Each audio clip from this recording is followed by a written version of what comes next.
Mahasiswa Institut Agama Islam Kota Mobagu kembali menggelar aksi di Gedung Al-Hasan samping Polres Kota Mobagu pada hari Rabu, tanggal 30 September 2020. Pasalnya, tempat tersebut dijadikan kelas tersendiri oleh mantan Rektor Institut Agama Islam Kota Mobagu, Dr. Andes Haji Anton Mamonto MA. Ini dilakukan mahasiswa karena sehari sebelumnya sudah memberikan waktu kepada Anton CS agar menghentikan seluruh aktivitas di tempat itu. Namun kenyataannya masih tetap melaksanakan kegiatan. Dosen-dosen Anton CS oleh mahasiswa dipersilahkan pulang rumah, kemudian menutup tempat itu dengan pemberitahuan tempat ini ditutup. Kampus Institut Agama Islam Kota Mobagu hanya di Jalan Jody Suhodo, samping Gedung Bobakidan. Dalam aksinya, mahasiswa sempat bersih tegang dengan salah satu dosen rekrutan Anton CS. Namun dengan cepat, pihak kepolisian mengamankan, sehingga suasana kembali kondusif. Presiden Badan Eksekutif Mahasiswa Institut Agama Islam Kota Mobagu, Hendratmo Damopoli menuturkan, dalam aksi pada hari Senin tanggal 29 September 2020, mahasiswa sudah mewarning pihak Anton CS untuk menutup tempat itu, tapi tidak diindahkan. Sejak awal kampus Institut Agama Islam Kota Mobagu itu ada di samping Gedung Bobakidan, tidak ada di tempat lain, tegas Hendratmo.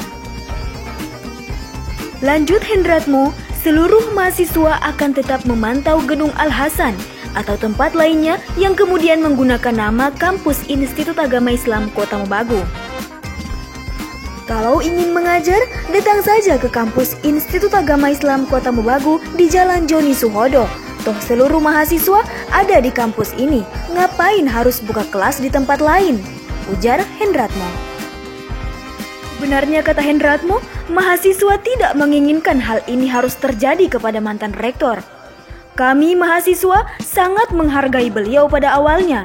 Banyak cara yang sudah kita lakukan, yakni audiens dengan beliau sampai kami mengundang yayasan namun tidak pernah dihargai. Bahkan secara terang-terangan mantan rektor ingkari janjinya kepada kami saat audiens lalu. Ini yang memicu kemarahan mahasiswa, terang Hendratmo. Sampai saya bilang sama Pak Mulyadi, Pak, seandainya Bapak sudah ada SK rektor dari yang memberikan kewenangan, saya mau berhenti jadi rektor. Mau berhenti, kita setua 70 tahun. Insya Allah mudah-mudahan kita masih mau rencana mau calon wali kota. Amin. Amin. Amin. Di samping itu, kata Hendratmo, Anton CS mulai melakukan pengancaman kepada seluruh mahasiswa yang tidak mendaftarkan kembali di Gedung Al-Hasan. Dalam surat edarannya, kami diancam jika tidak daftar lagi akan dinonaktifkan di EMIS dan PD Dikti. Apakah belum cukup kezaliman pihak Anton Mamonto yang membiarkan kami tidak terlapor di PD Dikti selama 4 semester, kemudian coba menakuti kami lagi dengan hal yang murahan seperti ini? Tegas Hendratmo. Diketahui, username dan password PD Dikti ternyata sudah dikantongi oleh yayasan dan tidak pernah diserahkan ke rektorat. Akhirnya, data mahasiswa tidak pernah terinput di PD Dikti selama 4 semester. Data mahasiswa baru berhasil diinput saat Dr. Kandidat Mulyadi Mokodompit terpilih menjadi rektor dan melayangkan surat serta datang langsung ke Jakarta di bagian PD Dikti. Dengan permohonan itu, akhirnya Institut Agama Islam Kota Mobagu diberikan waktu selama 2 minggu untuk menginput data mahasiswa yang ketinggalan itu.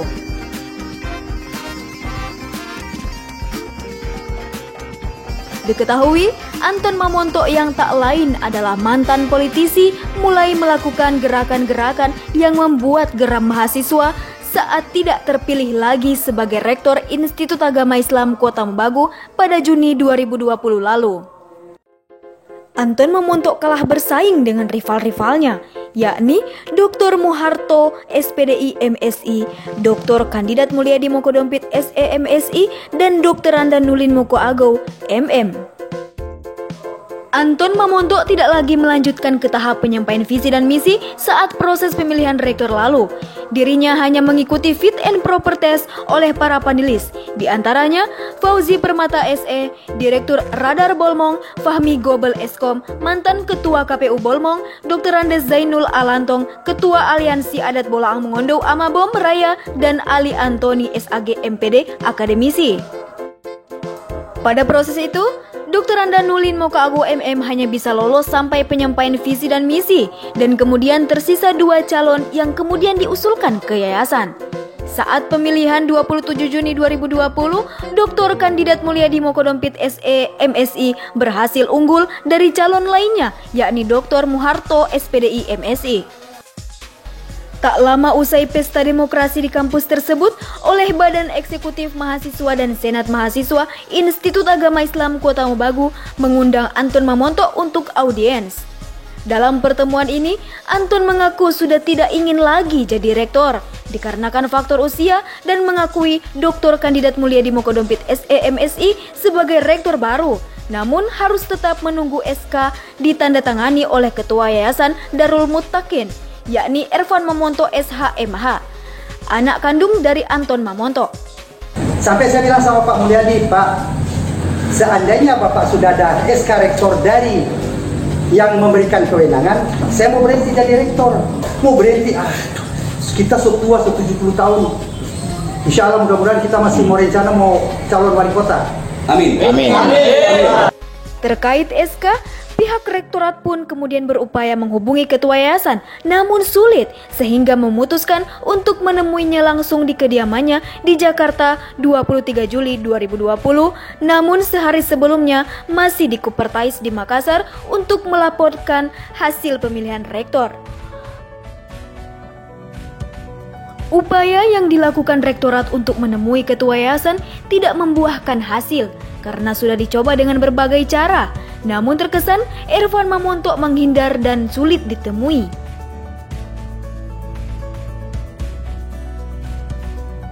Tak lama setelah audiensnya dengan mahasiswa, di mana dia mengakui proses terpilihnya rektor baru dan tak lagi menginginkan jabatan itu dengan alasan faktor usia, Anton Mamonto mulai menyebarkan isu ke publik bahwa dirinya masih rektor dan kampus Institut Agama Islam Kota Mobagu sudah berpindah ke Gedung Al-Hasan samping Polres Kota Mobagu. Bersama dengan orang-orang rekrutannya yang mana diantaranya langsung didaulat menjadi wakil rektornya, Anton CS mulai melakukan aksinya. Dari mengedarkan surat-surat yang diklaim dari Kupertais, surat ini sudah mendapat klarifikasi langsung oleh Kupertais sendiri ke Rektorat Institut Agama Islam Kota Mobagu. Bagaimana proses hingga keluarnya surat tersebut?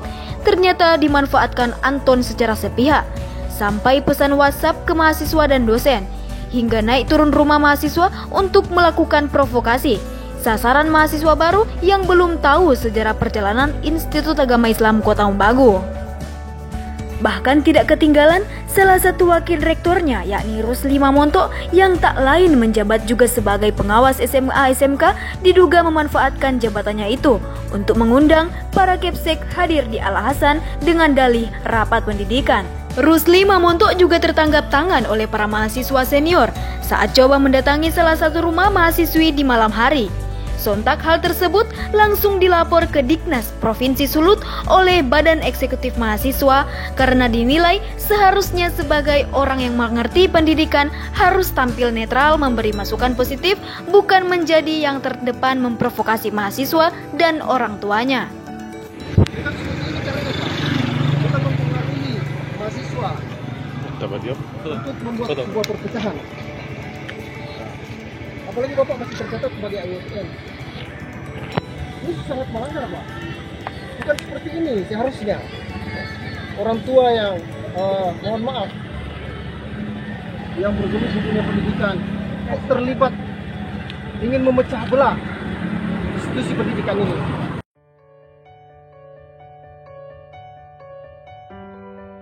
Karena merasa Yayasan Darul Muttaqin dan kampus Institut Agama Islam Kota Mobagu adalah milik keluarganya, sehingga sewaktu menjabat rektor, banyak kebijakan secara sepihak yang dilakukan Anton Mamonto tanpa mengikuti statuta kampus yang telah dibuat bersama. Diketahui sedikit sejarah yayasan yang menaungi Institut Agama Islam Kota Mobagu pada tahun 2017. Terjadi polemik di internal kampus yang mengakibatkan Institut Agama Islam Kota Mobagu terpecah dua kubu, yang kemudian Yayasan Al-Kautsar yang menaungi kampus pada saat itu diserahkan ke Muhammadiyah, sehingga kubu yang satu telah berdiri menjadi kampus mandiri yakni IAIM. Institut Agama Islam Azmi kemudian berubah menjadi Institut Agama Islam Kota Mobagu. Pada saat itu, tidak ada lagi payung hukum yang menaungi. Senat Akademik adalah satu-satunya representasi kampus pada saat itu. Maka, oleh Kupertais diminta untuk segera mengadakan yayasan yang menaungi Institut Agama Islam Kota Mobagu. Maka dibentuklah Yayasan Al-Fat dengan pendiri. Yang pertama, Dr. Andes Haji Muhammad Anton Mamonto MA yang diwakili anaknya Ervan Susilo A. Mamonto. Yang kedua, Mulyadi Mokodompit SEMSI yang diwakili anaknya Putri Mega Wijayanti Mokodompit. Yang ketiga, Hidayat S. Mokoago SHMH. Yang keempat, Jena Lomamai Eskep. Yang kelima, Dr. Andes H. Zainul Armin Lantong. Yang keenam, Urif Hasan SEMM. Dan yang ketujuh, Suryadi Baso SPME. Namun pada saat itu, karena terdesak dengan waktu dan SK Kemenhumham, Yayasan Al-Fat belum keluar. Sehingga solusinya mencari yayasan sementara yang akan menaungi Institut Agama Islam Kota Mobagu sampai Yayasan Al-Fat siap sepenuhnya untuk digunakan. Disepakati awal Yayasan Karya Fajar Mandiri. Namun menurut laporan dari Haji Anton Mamonto MA, pengurus yayasan ini tidak mau jika hanya digunakan sementara. Akhirnya, Yayasan Darul Muttaqin disepakati untuk menaungi sementara Institut Agama Islam Kota Mobagu dengan Ketua Ervan Mamonto SHMH dan Putri Mega Wijayanti Mokodompit sebagai sekretaris. Kesepakatan pinjam pakai sementara ini dibuktikan dengan surat kesepakatan dari Senat Akademik dan surat pernyataan yang telah ditandatangani bersama. Ini pun kembali diperjelas oleh salah satu pembina yayasan, Suryadi Baso SPME, saat pertemuan dengan mahasiswa dan Rektorat Institut Agama Islam Kota Mobagu beberapa waktu lalu.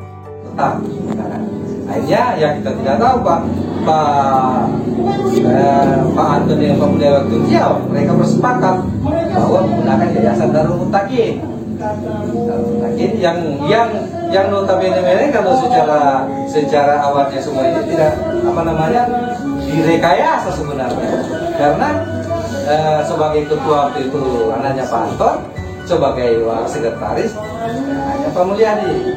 Jadi kalau ke Makassar merangkap, mereka ini merangkap Pak Mulyadi sebagai wakil rektor, merangkap sekretaris yayasan. Karena kalau di Makassar ada perlu mau ditandatangani, kan tidak perlu balik kemari. Semua begitulah proses. Tetapi memang awalnya itu okelah digunakan untuk sementara. Nah, ini waktu itu.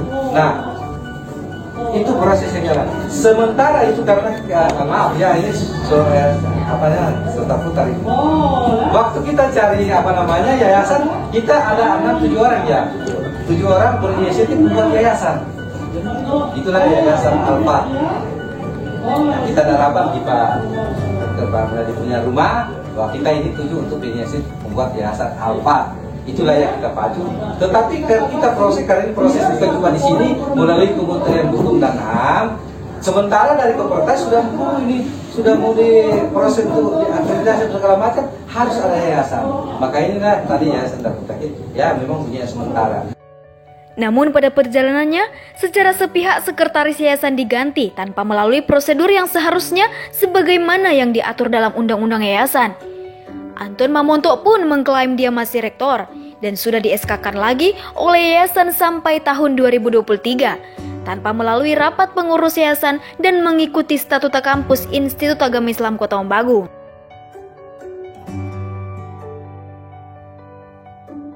Sejak ditetapkan Darul Muttaqin sebagai yayasan sementara untuk menaungi Institut Agama Islam Kota Mobagu, belum pernah ketua menampakkan diri di kampus. Dihubungi maupun dikirimi surat, tidak pernah ada respon. Saat menjabat rektor, semua surat atau dokumen yang akan dikirim ke ketua yayasan selalu diminta Anton dengan alasan nanti dirinya yang akan menyampaikannya. Tapi tidak pernah membuahkan hasil.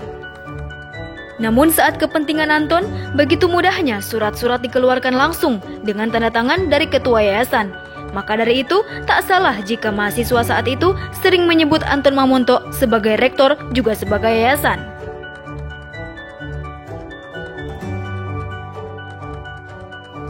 Saat Anton Mamonto tidak terpilih lagi sebagai rektor, isu tak sedap mulai menyebar ke masyarakat. Termasuk diantaranya, sudah banyak anggaran yang digelontorkan pihak yayasan ke rektorat namun tidak ada kejelasan. Dirinya pun mengadukan hal ini ke Polres Kota Mobagu. Namun saat pemeriksaan oleh kepolisian, tidak sepeser pun uang yang masuk ke rekening bendahara. Dalam kasus ini, terkesan Anton sedang melaporkan dirinya sendiri ke Polres Kota Mobagu. Bukankah saat anggaran dikucurkan, ia masih menjabat sebagai Rektor Institut Agama Islam Kota Mobagu? Terkait dengan hal ini, pihak rektorat bahkan Badan Eksekutif Mahasiswa berupaya keras agar yayasan bisa hadir langsung untuk tabayun, agar jelas benang kusutnya ada di mana, tapi tidak pernah mendapat respon.